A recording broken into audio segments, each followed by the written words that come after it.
नमस्कार. काय आई, लहानपणापासून खूप खडतर गेले दिवस बालपणीचे या मुलांच्या, पण तुम्ही हिम्मत न हारता काबाड कष्ट करत मुलांना खूप छान संस्कार दिले, शिक्षण केलं आणि आता लग्न करता. काय वाटतं, म्हणजे आता काय बोलाल? आता म्हणजे ती सासरी चालली आहे ना, त्यामुळे जरा आता थोडं वाईट वाटतं. लवकर काय ते विसरू शकत नाही, कारण ती 1 वर्षाची असताना तिचे वडील गेलेले. तेव्हापासून दोन्ही मुलांना मी दोन्ही शेजारी घेऊन 22 वर्षे काढले. तर आता ती सासरी चाललीचा आनंद पण आहे. ती चांगल्या घराण्यात चालली, तिला पती सरपंच मिळाले आणि जी इच्छा होती ती पूर्ण झाली माझी. लहानपणापासून ती प्रत्येक कार्यक्रमात भाग घेत आलेली. काय तिच्या वडिलांचं नाव, जरी वडील नसते तरी शाळेमध्ये तिच्या वडिलांचं नाव गाजले गेलेले. आणि कुठेही कार्यक्रमामध्ये जरी तिने भाग घेतला तरी प्रत्येक जण विचार कुणाची मुलगी, तर म्हणे लच्ची मुलगी. काय तिने नाटकामध्ये पण भाग घेतला होता, अशी पाखरे येते, त्याच्यामध्ये तिने दादिमाची भूमिका केली. हो, पुण्यामध्ये तिचा पहिला नंबर आला होता, पेपरला आलं, ॲडव्हर्टाईज आली. त्यावेळेला खूप मला आनंद पण झाला, पण तिचे वडील असते तर अजूनही मला खूप आनंद झाला असता. तिने खूप म्हणजे तिच्या वडिलांचं नाव कमवलं, बांधण घराण्याचं नाव कमवलं, तसंच तिने पुढे शिवेकरांचंही नाव कमवावं अशी माझी खूप इच्छा आहे. आणि मी खूप मुलांसाठी खूप कष्ट केले. रात्रंदिवस मी 11:30 वाजेपर्यंत ब्लाऊज शिवून मुलांच्या शिक्षणाची सगळी सोय केली. पण माझ्या नातेवाईकांनी पण मला भरपूर आसरा दिला आणि त्यांच्या आश्रयाने देवाच्या कृपेने मी आज इथपर्यंत पोहोचले गेले. आता माझ्या मुलीचं लग्नसुद्धा म्हणजे सगळ्यांनी सहकार्याने इथपर्यंत होते, त्याच्यामध्ये खूप आनंद पण आहे. आणि आता ती सासरी झाली त्याच्यामध्ये मला खूप हे पण वाटते, कारण आता माझा मुलगा जॉब करतो, तो बाहेरगावी असतो, तो कधी 8-8, 15 दिवस येत नाही. मग मी एकटीच घरात असणार, त्यामुळे मला रात्रीची कधी कधी झोपसुद्धा लागत नाही.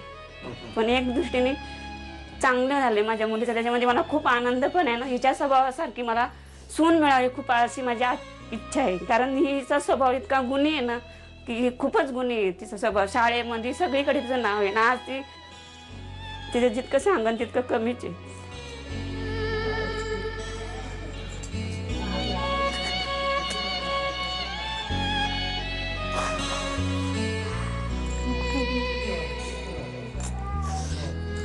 आईला खूप बोलायचंय, आई खूप बोलते, कारण आईच्या मनामध्ये इतक्या आठवणी दाटलेल्या आहेत. आजपर्यंत त्या आईला कधी हे बोलावंसं वाटलं नसेल, पण आज इतकं भरभरून, म्हणजे जणू काही एवढं मोठं आभाळ कोसळल्यानंतर ज्यांनी ज्यांनी मग दीर असू देत, जावा असू देत, ज्या ज्या लोकांनी आपल्या परीने आपलं सांभाळून या मुलांना प्रेम दिलंय, त्या सगळ्यांच्या प्रती आज जणू काही माऊलीनं त्यांचे आभार व्यक्त केले. नमस्कार.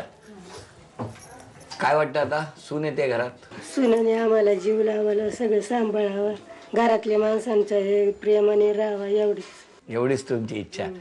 ती म्हणतं ना, ती माऊलीच येते तुमच्याकडे, तुम्हाला खूप प्रेम लावणार, घाबरू नका. आता ती आली की तुम्ही गप बसून राहायचं, चहा पण हातात देणार तुमच्या. तिची खूप इच्छा होती, पण तिला म्हणजे तिला सासू सासरे हवे होते. आम्ही 2-3 स्थळं आम्ही अशी डावरली. ही म्हटली नाही, ज्या घरामध्ये आई वडील असेल, ज्या मुलाला कुटुंब फॅमिली असेल, तिथंच मला.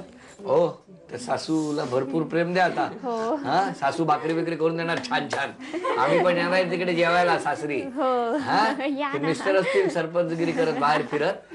हा, आम्ही येणार माहेरची माणसं म्हणून तुमच्याकडे. हो, या ना, नक्की येणार. हो, नक्की. येऊ ना. बरं ताई, आता आम्हाला काय करून देणार पटकन? शेवाची खीर करू? बापरे, त्यापेक्षा ताई चहा करणार पटकन? हो, करेल ना. चहा.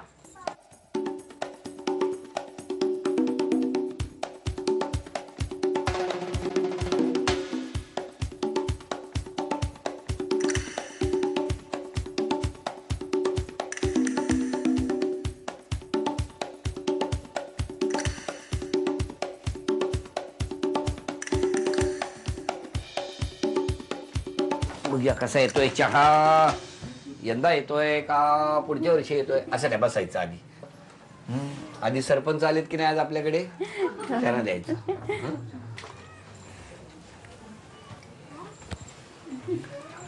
सासूबाईंना द्यायचा. सासूबाई हसतील बघ चहा प्यायला. हसल्या हसल्या सासूबाई हसल्या. नाही नाही, घ्या. मी शेवटी घरचा माणूस आहे मी. Very good. या, सांगा आता टेस्ट करा.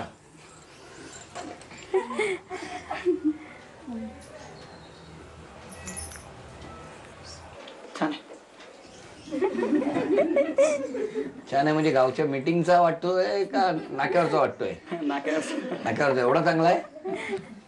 बरं चांगला करा म्हणजे नाक्यावर जाणार नाही. सजूबाई कसं आलाय? उसाचा रस प्यायल्यावर का वाटेल बघा तुम्हाला. चांगलं आहे. पूर्वी चहा पातेलात करायचे, हल्ली साखरेच्या डब्यात करतात.